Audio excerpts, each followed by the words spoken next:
आज आर्थिकी कार्यक्रम में हम एक नए विषय पर चर्चा करेंगे, म्यूचुअल फंड। ये म्यूचुअल फंड है क्या, इसको जरा विस्तार से हमारे दर्शकों को समझाइए। कई लोगों के समूह के फंड का कलेक्शन है।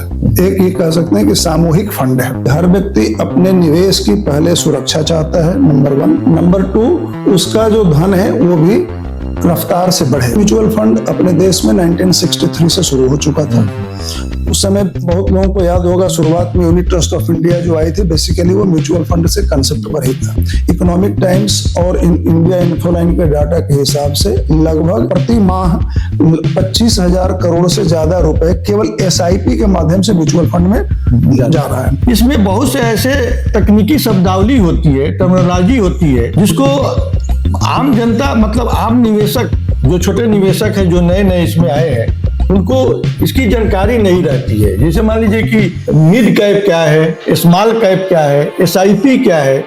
तो बहुत से ऐसे टर्मिनोलॉजी हैं जिनको जाने बिना म्यूचुअल फंड में आप सुरक्षित निवेश नहीं कर सकते हैं।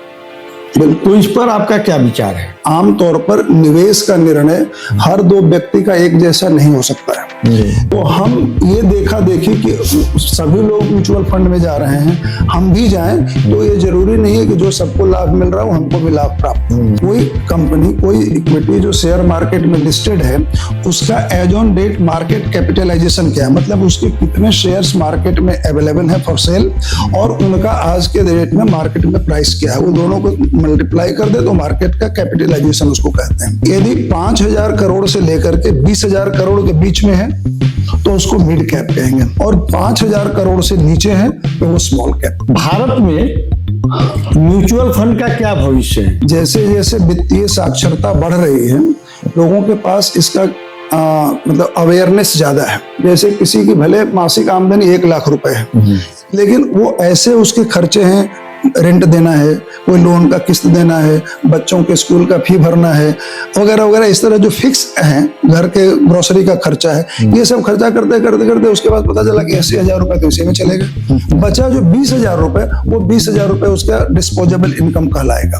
डिस्पोजेबल इनकम है उसका लगभग 10% फाइनेंशियल सेविंग्स में लोग लगाते हैं। 26,000 करोड़ के आसपास पर मंथ SIP के थ्रू म्यूचुअल फंड को पैसा मिलता है। बहुत बड़ी रकम है, और ये लगातार बढ़ते हुए क्रम में है। म्यूचुअल फंड कैसे काम करता है, और म्यूचुअल फंड में जो जोखिम है वो कितना है, और अगर जोखिम है तो उससे बचने के लिए लोग क्या क्या करें? इसमें क्या हो सकता है, एक मार्केट का रिस्क है, जो मार्केट रिस्क कहते हैं, लिक्विडिटी का रिस्क है, क्रेडिट का रिस्क है, कंसंट्रेशन का रिस्क है। ये तमाम इस तरह के रिस्क उसमें आते जाते हैं।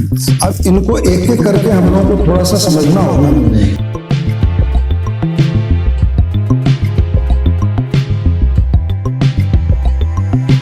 नमस्कार दोस्तों, बनारस ग्लोबल टाइम्स में डॉक्टर नागेंद्र पाठक।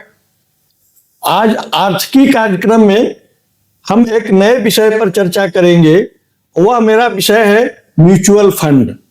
हम देखते हैं कि जो छोटे निवेशक हैं वह जोखिम से बचने के लिए निवेश के साधनों का इस्तेमाल करते हैं, जिससे कि उनकी आय बढ़े, लेकिन जो उनका निवेश है, धन है, वो सुरक्षित रहे। तो आज हमारे स्टूडियो में म्यूचुअल फंड के विशेषज्ञ और इसके बारे में जानकारी रखने वाले श्री MK पांडे जी। पांडे जी, आपका स्टूडियो में आज स्वागत है। धन्यवाद सर, धन्यवाद। हम पांडे जी से म्यूचुअल फंड पर विस्तार से चर्चा करेंगे। म्यूचुअल फंड और शेयर मार्केट दो ऐसे चीज हैं जो कि लोग सोचते हैं कि दोनों में कौन बेहतर है। तो सबसे पहले हम म्यूचुअल फंड के बारे में बात करेंगे। हमारे दर्शक, आप बने रहिएगा वीडियो के अंत तक, ताकि आपको नई नई जानकारी मिल सके। पांडे जी, मेरा पहला प्रश्न है कि ये म्यूचुअल फंड है क्या, इसको जरा विस्तार से हमारे दर्शकों को समझाइए। धन्यवाद Pathak ji, and thank you very much for your generous introduction. देखिए, हम लोग बोलचाल की भाषा में यदि म्यूचुअल फंड को कहें क्या है, तो इसको समझने के लिए कहना होगा कि ये कई लोगों के समूह के फंड का कलेक्शन है। एक ये कह सकते हैं कि सामूहिक फंड है, जिसमें अनेकों लोगों ने अपनी अपने सामर्थ्य के हिसाब से कंट्रीब्यूट किया है और कंट्रीब्यूट करके एक पूल ऑफ फंड तैयार हो गया, जिसको कि हम लोग म्यूचुअल फंड कहते हैं। एक लाइन में इसको कहना हो तो म्यूचुअल फंड आमतौर पर जैसे देखा जाए अपने देश में, जैसे आपने इंट्रोडक्टरी रिमार्क में कहा कि हर व्यक्ति अपने निवेश की पहले सुरक्षा चाहता है, नंबर 1। नंबर 2, उसका जो धन है वो भी रफ्तार से बढ़े, उसके मनमाफिक रफ्तार से बढ़े तो और अच्छा है। और ये दोनों विषय अस्वाभाविक नहीं है, हर व्यक्ति की इच्छा होती है। तो निवेश करने के लिए ट्रेडिशनली इंडिया में अभी भी हमारे यहाँ देखा जाए तो बैंक बेहतर माने जाते थे। बैंक के तमाम जो डिपॉजिट थे उसमें डालते थे, जहां पर सुरक्षा भी निश्चित रूप से सुरक्षा पर्याप्त थी और एक पूर्व निर्धारित दर से उनका धन का वृद्धि भी होता है, जो बैंक ने उनको रेट दे रखा है। लेकिन व्यवहार की दृष्टि में यदि हम देखें तो बैंक ने कोई एक लंबे टेन्यर या किसी भी टेन्यर के लिए रेट ऑफ इंटरेस्ट फिक्स कर दिया, उसकी मैच्योरिटी पर वो पैसा मिलेगा। इस दौरान देश की अर्थव्यवस्था में जो एक मुद्रास्फीति का प्रभाव है वो आता है। तो कभी कभी क्या होता है कि मुद्रास्फीति के प्रभाव को यदि हम लोग उसमें शामिल कर लें तो बैंक से मिलने वाला जो रिटर्न है वो उतना नहीं होता जितना परसेंट का रेट ऑफ इंटरेस्ट अपन लोगों को मिलता है। तो उस हालत में एक म्यूचुअल फंड एक ऐसा टूल बनता है, एक ऐसा साधन बनता है जिसके माध्यम से निवेशक लोग अपने धन को इस मुद्रास्फीति के प्रभाव को भी एन्यूल करते हुए थोड़ा बेहतर रिटर्न की स्थिति में पाएंगे। तो यहाँ पर रिटर्न को मुद्रास्फीति के दुष्प्रभाव से बचाने के लिए का उपाय होता है। और सुरक्षा की जहां तक बात आप कहते हैं तो इंडिया में जो म्यूचुअल फंड है वो सेबी के द्वारा रेगुलेटेड है और ये भी काफी ट्रांसपेरेंट और बहुत वॉचडॉग जो कहते हैं, जो वॉचडॉग सेबी बहुत स्ट्रांग है। तो धन की सुरक्षा के बारे में उसमें कोई अनिश्चयता नहीं है और यही कारण है कि आज की तारीख में म्यूचुअल फंड की ओर लोगों का आकर्षण ज्यादा बढ़ा है। धीरे धीरे म्यूचुअल फंड की ओर ज्यादा आकर्षित हो रहे हैं। जैसे जैसे वित्तीय साक्षरता लोगों की बढ़ रही है वैसे लोग अपने निवेश को सुरक्षित और वृद्धि करने के लिए प्रयास करते हैं और उसमें स्वाभाविक रूप से एक म्यूचुअल फंड की ओर जाते हैं। हालांकि म्यूचुअल फंड अपने देश में 1963 से शुरू हो चुका था। उस समय बहुत लोगों को याद होगा शुरुआत में यूनिट ट्रस्ट ऑफ इंडिया जो आई थी, बेसिकली वो म्यूचुअल फंड से कंसेप्ट पर ही था, आज भी है आज। और उनका यूएस 64 जो स्कीम था बहुत फ्लैगशिप स्कीम था। बीच में तमाम उथल पुथल आर्थिक आते जाते रहे, उसमें प्रभाव में परिवर्तन हुआ। लेकिन अभी के डेट में इकोनॉमिक टाइम्स और इंडिया इन्फोलाइन के डाटा के हिसाब से लगभग प्रति माह 25,000 करोड़ से ज्यादा रुपए केवल एसआईपी के माध्यम से म्यूचुअल फंड में जा रहा है, जो कि एक बहुत ठीक ठाक रकम है। आजकल देखते हैं कि म्यूचुअल फंड बहुत लोकप्रिय हो गया है और लोग ज्यादा से ज्यादा इसमें निवेश करने लगे हैं। उसमें छोटे छोटे निवेशक तो बहुत आ गए हैं। इसमें बहुत से ऐसे तकनीकी शब्दावली होती है, टर्मिनोलॉजी होती है, जिसको आम जनता मतलब आम निवेशक जो छोटे निवेशक है जो नए नए इसमें आए हैं उनको इसकी जानकारी नहीं रहती है। जैसे मान लीजिए कि मिड कैप क्या है, स्मॉल कैप क्या है, एसआईपी क्या है।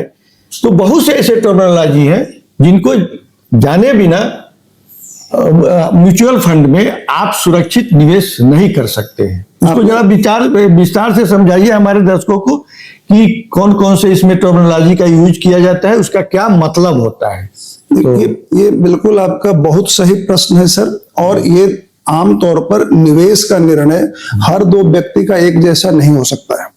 तो हम ये देखा देखी कि सभी लोग म्यूचुअल फंड में जा रहे हैं, हम भी जाएं, तो ये जरूरी नहीं है कि जो सबको लाभ मिल रहा हो हमको भी लाभ प्राप्त हो। और आपने बहुत सही बात कही है कि जो इसमें टर्मिनोलॉजी यूज होती है उनके मतलब को, उनके महत्व को जाने बगैर हम किसी भी कंसल्टेंट या किसी भी ब्रोकर जो भी वर्ड यूज कर लें उनकी बातों से उतने प्रभावित नहीं होंगे जब तक कि हम उसको सही ढंग से समझे नहीं।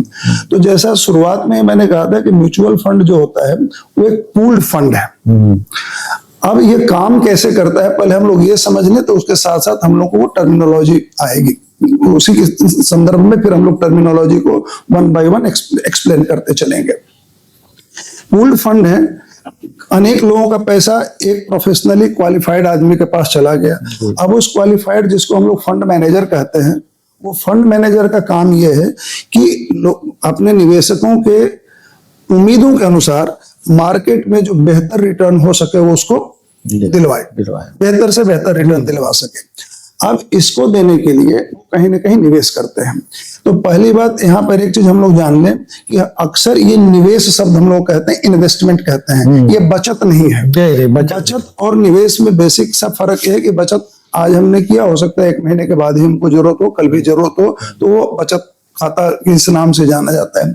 म्यूचुअल फंड आप ये मान के चल रहे कि उसमें न्यूनतम भी, हालांकि जरूरत पड़ने पर लोग पहले भी विड्रॉ कर लेते हैं पैसा, लेकिन 1 साल, फिर 1 साल से 3 साल, 3 साल से 5 साल, या ऐसे कर ले 5 साल से ऊपर, इस तरह के पीरियड के लिए इसमें हम लोग long term, short term, mid term, long term जो कहते हैं। अब जो फंड मैनेजर हैं उनको वो इस पैसे को कहीं ना कहीं कैपिटल मार्केट में, शेयर मार्केट में निवेश करते हैं। तो वहीं से बात शुरू होती है उन टर्म्स का। तो पहले बात ये जान लेना होगा कि जो आपने कहा, अक्सर वो लोग बोलते हैं कि ये इस तरह का फंड है, मिड कैप में लगाएं, लार्ज कैप में लगाएं, स्मॉल कैप में लगाएं। तो कैप जो stands for capitalisation, market capitalisation. कोई कंपनी, कोई इक्विटी जो शेयर मार्केट में लिस्टेड है, उसका as on date market capitalisation क्या है, मतलब उसके कितने शेयर्स मार्केट में अवेलेबल है फॉर सेल, और उनका आज के डेट में मार्केट में प्राइस क्या है, वो दोनों को मल्टीप्लाई कर दे तो मार्केट का कैपिटलाइजेशन उसको कहते हैं। यदि किसी का मार्केट कैपिटलाइजेशन 20,000 करोड़ से ज्यादा है, 20,000 करोड़ या उससे ज्यादा है, तो उसको लार्ज कैप में डालते हैं। यदि 5,000 करोड़ से लेकर के 20,000 करोड़ के बीच में है, तो उसको मिड कैप कहेंगे, मिड साइज का मार्केट कैपिटलाइजेशन। और 5,000 करोड़ से नीचे है तो वो स्मॉल कैप। तो mid cap, small cap, large cap का क्लासिफिकेशन जिस कंपनी को हम लोग लिस्ट करने जा रहे हैं उसके मार्केट कैपिटलाइजेशन पर निर्भर करेगा, मतलब उसका शेयर का प्राइस और नंबर ऑफ शेयर्स का प्रोडक्ट। फिर से मैं दोहरा दूं, यदि 20,000 करोड़ या उससे ज्यादा है तो लार्ज कैप में आएगा, 5,000 करोड़ से 20,000 करोड़ के बीच में है तो मिड कैप कहलाएगा, और 5,000 करोड़ से कम है तो स्मॉल कैप कहलाएगा। एक ये बात हो गई, 1,000 करोड़ में जी तो इसकी गणना होती है, इसकी गणना होती है। उसके बाद इसके वाले में जो दूसरे म्यूचुअल फंड की जो मतलब इवैल्यूएशन हम लोग करते हैं या जो बताया जाता है, उसमें एक वर्ड आता है NAV। हाँ, NAV। NAV बहुत ही इंपॉर्टेंट इसमें कंसेप्ट है, नेट एसेट वैल्यू। उसको हम लोग कैसे निकालते हैं कि कितने नेट एसेट वैल्यू जो है एक यूनिट का, तो उसको निकालने का है कि उसके जो जिस फंड की भी हम लोग बात कर रहे हैं, उस फंड का अभी आज का वैल्यू माइनस यदि फंड मैनेजर की कुछ लाइबिलिटी है उसको उसमें से घटा दीजिए, और नंबर ऑफ यूनिट से उसको डिवाइड कर दीजिए, जो वैल्यू आएगा वो NAV होगा। तो म्यूचुअल फंड में निवेश की गणना या करने के लिए जो एक इंडिकेशन होता है, जिसे शेयर का हम लोग मार्केट प्राइस कहते हैं, इसका NAV होता है। तो NAV के आधार पर ही म्यूचुअल फंड के परफॉर्मेंस को हम लोग इवेल्युएट करते हैं। जिस दिन हम लोग मार्केट में एंटर करते हैं तो NAV के आधार पर ही हमको नंबर ऑफ यूनिट अलॉट होंगे, और जिस दिन हम उसमें से एग्जिट करेंगे तो उस दिन के NAV के हिसाब से हमारे यूनिट का जो वैल्यू होगा हमको रिटर्न मिलेगा। तो NAV एक बहुत ही इंपॉर्टेंट इंडिकेटर है उसमें जानने के लिए। अब जो फंड जो इन्वेस्ट करते हैं कि कहां पर निवेश करना है, तो अक्सर लोगों ने सुना होगा, कहते हैं इक्विटी फंड है, डेट फंड है, इंडेक्स फंड है, हाइब्रिड फंड है, इस तरह के वर्ड यूज करते हैं। तो जो निवेश करने के एवेन्यू है, डेट फंड उसको कहते हैं जो जैसे बॉन्ड्स हो, डिवेंचर हो, वो डेट मतलब जो कर्ज वाला जिसके बात कहते हैं, मतलब जिसमें कि रिटर्न फिक्स है और टेनियर भी फिक्स, टेनर भी उसका फिक्स है, उसको कि हम लोग डेट फंड कहेंगे। इक्विटी मतलब वो जिसका कि कोई फिक्स रेट नहीं है, जिसमें दोनों मिला हुआ है तो वो हाइब्रिड हो गया। इक्विटी को ही शेयर बोलते हैं क्या? इक्विटी को ही शेयर बोलते हैं, लेकिन जो फंड केवल इक्विटी वाले फंड में निवेश किया जा रहा है तो उसको हम लोग इक्विटी फंड कहेंगे। जिसमें डेट और इक्विटी दोनों मिला हुआ है उसको हाइब्रिड फंड कहेंगे। एक वर्ड यूज होता है इंडेक्स फंड। इंडेक्स फंड की भी बात करते हैं, तो इंडेक्स फंड हम उसको कहते हैं कि वैसे मतलब जो स्टॉक जो हमारे इंडेक्स में क्या है, सेंसेक्स है, निफ्टी है, तो जो उससे लिंक्ड है, कोई ये है कि हमारे सेंसेक्स वाले में लगाइए, तो जैसा कि हमारे दर्शकों को शायद ज्ञात होगा कि सेंसेक्स में 30 कंपनियां हैं जिसके आधार पर सेंसेक्स डिसाइड होती है। तो यदि वो सेंसेक्स से लिंक्ड है तो इन्वेस्टमेंट उन्हीं 30 कंपनियों में से किसी एक में होगा। यदि निफ्टी 50 वाले में हमने कहा कि निफ्टी 50 में मेरा निवेश हो, तो वो उन्हीं 50 में से किसी एक में निवेश होगा। और यदि ओपन फंड है तो हमने कोई रेस्ट्रिक्शन नहीं डाला, मार्केट का जो हमारा फंड मैनेजर वो अपने विवेकानुसार निवेश करेगा, तो ये ओपन फंड हो गया। इंडेक्स फंड मतलब वो इंडेक्स वाली कंपनी में, मार्केट इंडेक्स जो लिखा हुआ उस वाले कंपनी में निवेश करना है, ओपन वाले में किसी में भी निवेश करना है अपने विवेकानुसार। ये बात हो गई। और तमाम तरह जैसे चीजें इसमें, एक्टिव फंड बता दिया, इसमें एक वर्ड यूज होता है एक्टिव और पैसिव। एक्टिव जो हमारा मैनेजर है और पैसिव मैनेजर है, ऐसे भी कह सकते हैं। तो एक्टिव वो है कि जो हमने जिसको एक्टिव फंड में लगाने के लिए छोड़ दिया, मतलब कोई उसको हमने निर्देश नहीं किया। और पैसिव वो है जिसको कि हमने कहा कि जैसे इंडेक्स फंड में लगाइए, तो अब हमारा मतलब ओनर का इंस्ट्रक्शन है कि उसको एक्टिव ये इंडेक्स फंड में लगाना है। तो वहां पर उसका जो फंड मैनेजर का स्वविवेक काम नहीं कर रहा, वो अपने जो उसका जो मास्टर है उसके हिसाब से कर रहा है। तो ऐसे वाले को हम लोग पैसिव मैनेजर भी कहते हैं या पैसिव फंड मैनेजमेंट कहते हैं, जहां पर अपना वो विचार नहीं यूज कर रहा है, उसको एक डायरेक्शन दे दिया गया, उस डायरेक्शन में उसको चलना है। तो ये सब छोटे मोटे जो टर्मिनोलॉजी है। अच्छा, एक और चीज हम लोगों को शुरुआत में ही समझ लेना चाहिए कि दो शब्द हैं, एक इन्वेस्टर है और एक ट्रेडर है। अभी जो म्यूचुअल फंड के केस में हम लोग बात कर रहे हैं, ये प्योरली इन्वेस्टमेंट का मतलब टूल के रूप में। और इन्वेस्टमेंट हमेशा मान के चलिए कि चाहे तो स्मॉल थोड़े पीरियड के लिए, मिड पीरियड के लिए, लार्ज पीरियड के लिए। शॉर्ट टर्म का जो म्यूचुअल फंड का कोई बहुत ज्यादा मतलब नहीं होता है, और शॉर्ट टर्म में कभी कोई इमरजेंसी में एग्जिट करते हैं तो उनको घाटा भी होता है। मतलब जितना पैसा निवेश किया उसकी तुलना में थोड़ा कम भी हो सकता है, उनका निवेश से भी कम रकम उनको मिले। तो इस वाले में इन्वेस्टर होना है, ट्रेडर नहीं। ट्रेडर नहीं जी। तो ये बताइए कि म्यूचुअल फंड में जो निवेशक इन्वेस्ट करते हैं, तो उनको क्या क्या ध्यान में रखना चाहिए जिससे कि अच्छा फंड में वो पैसा लगा सके और ज्यादा से ज्यादा लाभ कमा सके? देखिए, इस पर आपका क्या विचार है? बिल्कुल, ये हर व्यक्ति का निवेश जो है अपनी अपनी क्षमता, अपने अपने मतलब कह सकते हैं कि उनका जो इन्वेस्टमेंट का जो हॉरिजन है, रिटर्न का जो एक्सपेक्टेशन है, उनकी जो फाइनेंशियल लायबिलिटी है, इन तमाम चीजों को ध्यान में रख करके निवेश का निर्णय लिया जाता है। ये कोई ग्लोबल यूनिवर्सल फॉर्मूला नहीं है जो किसी एक पर लागू हो दूसरे पर भी लागू हो, ये जरूरी नहीं है। तो निवेश करते समय आमतौर पर जो 3-4 बातों का ध्यान रखना चाहिए। सबसे पहले निवेशक को अपना निवेश का हॉरिजन पता होना चाहिए कि वो कितने दिनों तक निवेश कर सकता है, उसका क्या स्पेक्ट्रम है। फिर उसका अपनी उम्मीद क्या है, मतलब वो जो अपना प्लान कर रहा है, फाइनेंशियल प्लानिंग कर रहा है, तो उसकी अपनी प्लानिंग क्या है, ये जानना उसको अपने ओर से डिसाइड करना होगा। उस व्यक्ति का रिस्क लेने की क्षमता कितनी है। उसके बाद एक चीज देखना होगा कि परफॉर्मेंस के साथ साथ कंसिस्टेंसी क्या है। जैसे कई बार क्या होता है कि कोई आज परफॉर्म बढ़िया किया एक दिन, लेकिन लगातार बढ़िया परफॉर्म करने वाला फंड कौन सा होना चाहिए, इस बात को देखना होगा। उसके बाद उसमें एक्सपेंसेस का कॉस्ट कितना है। भाई जो फंड मैनेजर हमारा फंड या किसी जो म्यूचुअल फंड का फंड मैनेज कर रहा है, उसके भी अपने खर्चे होंगे, उसका भी कुछ लागत होगा, वो उसको भी इसी से निकालना है। तो निश्चित रूप से वो जो हर फंड मैनेजर होते हैं अपने स्कीम में एक कॉस्ट बताते हैं, कितना कॉस्ट आपको देना होगा। यदि हमको निकलना होगा तो एग्जिट कॉस्ट क्या है, क्योंकि कभी न कभी तो हमको उसमें से निकलना है, तो क्या कुछ एग्जिट कॉस्ट भी है क्या। फिर अपने देश में टैक्स का उसके ऊपर प्रोविजन क्या है, उसको भी ध्यान रखना होगा। जैसे आमतौर पर हम लोग सुनते हैं कैपिटल गेन टैक्स, जो कैपिटल गेन वाले में आएगा, तो हमारा लॉन्ग टर्म या शॉर्ट टर्म कैपिटल मतलब टैक्स का इसके ऊपर दायरा क्या होगा। इन तमाम चीजों को देखते हुए निवेश का एक निर्णय लिया जाता है। और जो बेहतर रिटर्न पाने के लिए जहां तक सवाल है, एक जनरल इकोनॉमिक्स का सिद्धांत शुरू से हम लोग सुनते आए हैं कि रिस्क एंड रिवार्ड, जहां ज्यादा रिवार्ड चाहिए तो आपको ज्यादा रिस्क लेना होगा। तो जो रिस्की इंस्ट्रूमेंट है उसी में रिवार्ड की संभावना ज्यादा है। जो कम रिस्क है उसमें रिवार्ड कम है। जैसे बैंक में सबसे कम रिस्क है तो वहां पर रिवार्ड सबसे कम है। सिमिलरली लिक्विडिटी जिसमें कम होगी उतना रिवार्ड ज्यादा होगा, क्योंकि लिक्विडिटी फॉरफिट करना भी के कंपनसेशन में भी हमको रिवार्ड मिलता है। तो जो ज्यादा लिक्विड एसेट होता है उस पर रिटर्न कम होता है, जो इलिक्विड एसेट होता है उसमें रिटर्न थोड़ा ज्यादा होता है। तो इन तमाम चीजों को फैक्टर करके अपने रिस्क लेने की क्षमता के हिसाब से, अपने इन्वेस्टमेंट के हॉरिजन के हिसाब से, अपने फाइनेंशियल टारगेट के हिसाब से हर व्यक्ति को अपना एक निर्णय लेना चाहिए और तभी उसका निवेश उसके लिए लाभदायक होगा। हो सकता है जो आपके लिए लाभदायक हो वो मेरे लिए लाभदायक ना भी हो सकता है।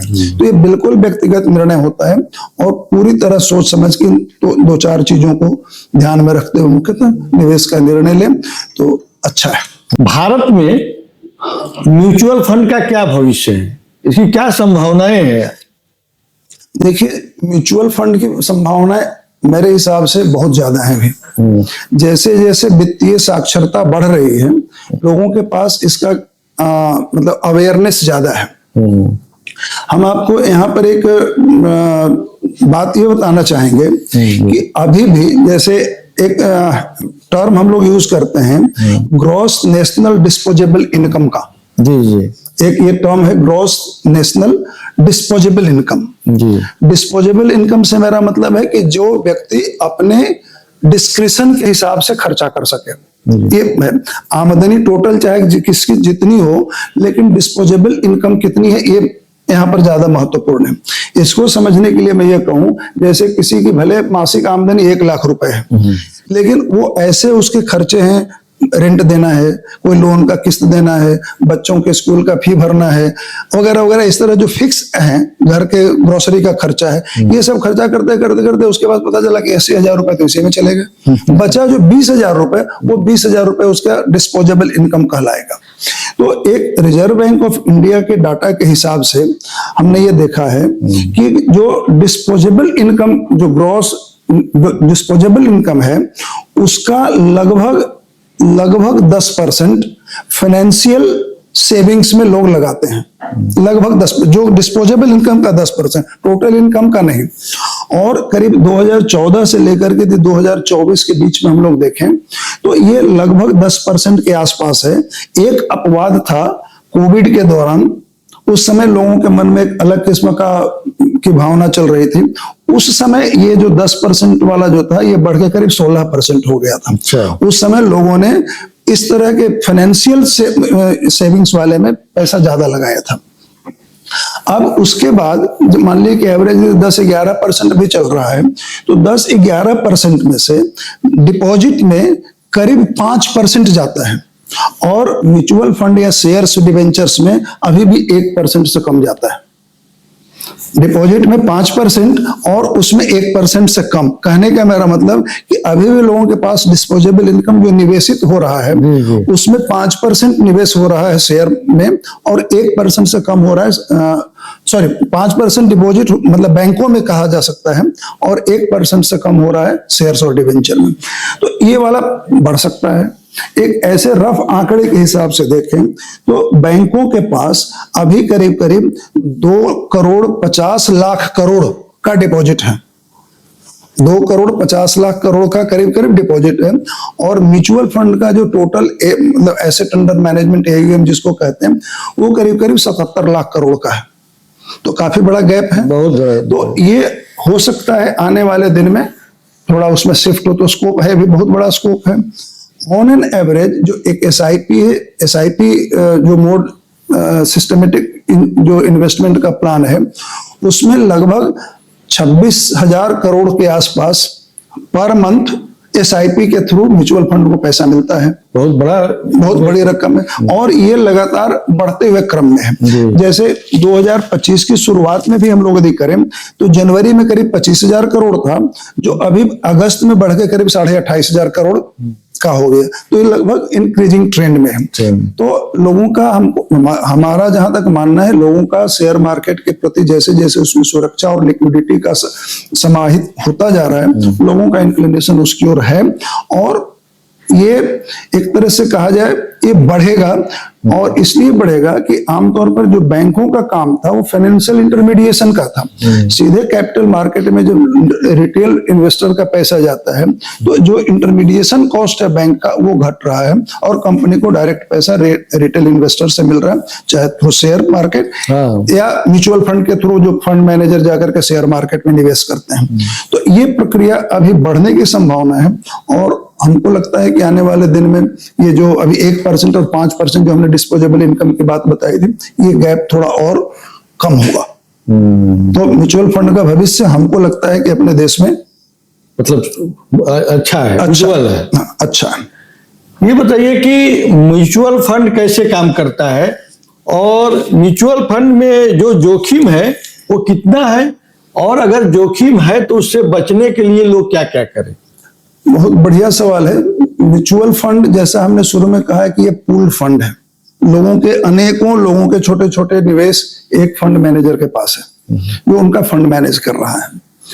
अब वो निवेश कर रहे हैं, निवेश करने के समय जो इसके मुख्य जो रिस्क हैं, रिस्क के बारे में हम क्या ये कह सकते हैं कि जो टेक्निकली जो रिस्क की परिभाषा है उसमें इसमें क्या हो सकता है, एक मार्केट का रिस्क है जो मार्केट रिस्क कहते हैं, लिक्विडिटी का रिस्क है, क्रेडिट का रिस्क है, कंसंट्रेशन का रिस्क है, ये तमाम इस तरह के रिस्क उसमें आते जाते हैं। अब इनको एक एक करके हम लोगों को थोड़ा सा समझना होगा कि इंटरेस्ट रेट रिस्क जो है वो उस पर होता है, जो डेट इंस्ट्रूमेंट है उसके लिए इंटरेस्ट रेट रिस्क ज्यादा रोल प्ले करता है। क्रेडिट रिस्क कंपनी के क्रेडिट वर्दनेस के ऊपर निर्भर करता है। लिक्विडिटी रिस्क मतलब जो निवेशक है उसने कुछ ऐसा निवेश किया कि जिस समय जरूरत पड़ी, पैसे की मांग है, उस समय लिक्विडिटी मिसमैच हो रहा हो। इन्फ्लेशन का रिस्क है, एक्सपेंसेस रेशियो का रिस्क है, मैनेजमेंट फी है, मैनेजमेंट रिस्क है, रेगुलेटरी मैनेजमेंट, इस तरह तमाम जो चीजें हैं ये सब उसमें रिस्क है। और इसका वो जो बचने का उपाय है, सबसे बढ़िया उपाय यह है कि सबसे पहले बात कम रिस्क वाले में पैसा डाला जाए।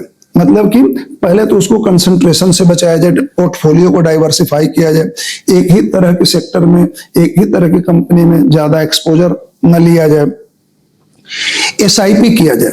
एसआईपी और एक लमसम, जैसे निवेश म्यूचुअल फंड में निवेश करने के दो रास्ते हो सकते हैं। एक बार मेरे पास जो पैसा है मैंने इकट्ठे दे दिया, और एक तरीका हो सकता है कि हम हर महीने थोड़ी राशि दे रहे हैं, जिसको हम लोग एसआईपी कहते हैं। तो एसआईपी द्वारा निवेश करना थोड़ा कम रिस्की है बनिस्पत एक साथ देने से। क्योंकि इंडिया में एक डाटा है कि पिछले 2023 में जो लमसम निवेश का जो था, एक साल में निगेटिव रिटर्न था। एक साल तक में जो लमसम जिन्होंने निवेश किया था उनका रिटर्न नेगेटिव था, जो एक साल के मतलब स्पेक्ट्रम पर जिन्होंने पैसा निकाल लिया था। तो एसआईपी के द्वारा निवेश करें, क्योंकि जैसे मान लीजिए कि उसका कुछ एनएवी घटेगा बढ़ेगा, तो उस हिसाब से आपका नंबर ऑफ यूनिट्स अलग अलग रेट पर मिलते रहेंगे। तो जो बोलचाल की भाषा हम लोग कहते हैं कि एवरेज आउट होता रहेगा। अपने पोर्टफोलियो के बीच बीच में थोड़ा रिसर्च करके बैलेंस भी करना चाहिए। जो मार्केट के बारे में जो अवेयरनेस रखते हुए, यहाँ यदि पर्टिकुलर सेक्टर में कोई स्ट्रेस की संभावना, स्ट्रेस फोरकास्ट है, तो हम अपने पोर्टफोलियो को रिसफल करके थोड़ा डाइवर्सिफाई करें, या कुछ ऐसे सेगमेंट मिले जाए जहां पर थोड़ा रिस्क का जो परसेप्शन है वो थोड़ा कम हो। जो हमारा फंड मैनेजर है उसका ट्रैक रिकॉर्ड के बारे में भी थोड़ा ध्यान रखना होगा कि वो कितना ट्रैक रिकॉर्ड उसका क्या रहा है, उसका मतलब। और ओवरऑल देखा जाए, सूचना जो है वो ताकत है। एक निवेशक को अपने जब पैसा हमने अपने लगाया, हमारा धन स्टेक पर है, तो अपने जो रिसीवर्स हैं, एंटीना, उनको ओपन रखना होगा। और देश विदेश में होने वाली चीजों के बारे में यदि जानकारी रखते हैं तो हम अपने रिस्क के आने वाले प्रभाव को थोड़ा मिटिगेट कर सकते हैं। और एक चीज तो चाहे कोई कितना भी कर ले, कितनी भी विशेषज्ञता हासिल कर ले, इस मार्केट में 100% कोई कहे कि हम रिस्क फ्री काम करेंगे, वो संभव नहीं है। ये इसका उदाहरण हम लोगों ने देखा है। अभी कोविड के समय मार्केट बिल्कुल क्रैश गिर गया था। उस पर किसी का नियंत्रण नहीं था। अभी को ग्लोबल मेल्टडाउन हुआ था, उस समय बहुत क्रैश हुआ। अभी बीच में एक हिंडनबर्ग नाम की कोई चीज आ गई थी, फिर उथल पुथल। तो इस तरह की तमाम चीजों की भविष्यवाणी कोई नहीं कर सकता, लेकिन अपने इंफॉर्मेशन सिस्टम को अवेयर रखते हुए अर्थतंत्र में, अर्थ बाजार में, दुनिया की आर्थिकी में, केवल अपने देश की आर्थिकी में नहीं, दुनिया की आर्थिकी में हो रहे हलचल को, उसकी गतिविधियों पर नजर रख करके अपने निवेश को अकॉर्डिंगली मैनेज किया जा सकता है और रिस्क के प्रभाव को थोड़ा कम किया जा सकता है। मेरा एक और प्रश्न है जी, कि म्यूचुअल फंड से ही जुड़ा हुआ है, ईटीएफ क्या है और ये ईटीएफ और म्यूचुअल फंड में क्या अंतर है, या दोनों भिन्न भिन्न है या एक समान है? सर बहुत पहले तो ईटीएफ का फुल फॉर्म हम लोग जान लें तो ये अपने आप में हो जाएगा। एक्सचेंज पर जो ट्रेड होने वाले फंड है वो ईटीएफ है, ठीक है। तो एक्सचेंज पर जो ट्रेड होगा वो कहने का मेरा मतलब है कि उसका रेट हमेशा ओपन होगा। दोनों एक तरह से कहा जाए निवेश का ही एक साधन है, लेकिन एक थोड़ा ज्यादा रिस्की है और एक थोड़ा कम। तो ईटीएफ का रेट, जैसे शेयर का रेट हर क्षण बदलता रहता है, तो ईटीएफ का रेट हर क्षण बदलता रहेगा। जो म्यूचुअल फंड है उसका रेट दिन के एंड में एनएबी डिसाइड होता है। ईटीएफ के थ्रू काम करने के लिए आदमी के पास, निवेशक के पास डीमैट का अकाउंट होना अनिवार्य है। म्यूचुअल फंड के लिए डीमैट का होना अनिवार्य नहीं है।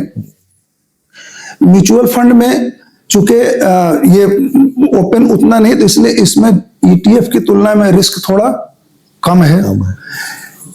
म्यूचुअल फंड हमेशा किसी फंड मैनेजर के थ्रू पार्टिसिपेट करेंगे, डायरेक्ट निवेशक म्यूचुअल फंड के थ्रू उसमें नहीं जाएगा, जबकि ईटीएफ में निवेशक खुद भी अपने डीमैट अकाउंट में उसको खरीद बेच सकता है। तो ये दोनों का कुछ मतलब मौलिक फर्क है उसमें। और ऐसे कहा जाए तो दोनों के, और प्राइसिंग के लिए जैसे मैंने बताया, अपने मतलब जब इसको करना होगा तो एनएससी और बीएससी में जाकर के ट्रेड करना पड़ेगा। जो ट्रेडिंग नेचर के लोग हैं उनको ईटीएफ, और जो निवेशक नेचर के लोग हैं उनके लिए म्यूचुअल फंड। ये मतलब हमने ब्रॉडली उसको बताया। और ये हम लोग इसमें निवेश हमेशा एसआईपी के थ्रू होगा, म्यूचुअल फंड में कर सकते हैं हम लोग। ये ईटीएफ में वन टाइम देना होगा, आज अपने कुछ खरीदा तो वन टाइम पेमेंट लमसम में उसको देना होगा। ये बेसिक फर्क है, और अन्यथा दोनों एक निवेश के साधन है, जिसको जो सूट करे वो उसको उपयोग में लाता है। अभी हम लोग म्यूचुअल फंड की बात कर रहे थे, उसमें केवल लाभ की बातें कर रहे थे। ऐसा नहीं है कि म्यूचुअल फंड हमेशा लाभ की स्थिति में रहा हो। अपने देश में कुछ ऐसे भी उदाहरण हैं जहां म्यूचुअल फंड फेल हुए हैं, जैसे 2020 का फ्रैंकलिन टेम्पल्टन फेल हुआ है, 2019 में रिलायंस का म्यूचुअल फंड, 2018 में IL&FS। ये सब निकट के मतलब निकट अतीत की बातें हैं, जिसमें कि निवेशकों को काफी घाटा हुआ था, क्योंकि ओवरऑल फंड मैनेजमेंट की कमी की वजह से कह लीजिए, उनकी गलत नीतियों की वजह से कह लीजिए, ये बहुत बड़ा मतलब आर्थिक भूचाल लाया था निवेशकों के लिए। वहां पर जो फंड मैनेजर्स का जो गाइडलाइंस है, कहीं पर यदि उसका उल्लंघन किया गया, आप सभी लोगों को मालूम होगा कि IL&FS या फ्रैंकलिन, ये सभी इस तरह की जो घटनाएं हुई थी, उनका जो था एक बेसिक रीजन जो था कंसंट्रेशन रिस्क था। दीवान हाउसिंग फाइनेंस का नाम लोगों ने सुना होगा। दीवान हाउसिंग में इसने ज्यादा निवेश किया, और जब दीवान हाउसिंग में कंसंट्रेशन ज्यादा हुआ, दीवान हाउसिंग जब फेल हुआ, तो इनके ऊपर उसका दुष्प्रभाव पड़ा। तो ये हमेशा बिल्कुल एकदम ऐसा इसके प्रति, रिस्क के प्रति कोई कवच क्रिएट नहीं किया हुआ है, शेल नहीं है, ये ओपन रिस्क का है। और फंड मैनेजर्स की इसमें बहुत बड़ी भूमिका होती है।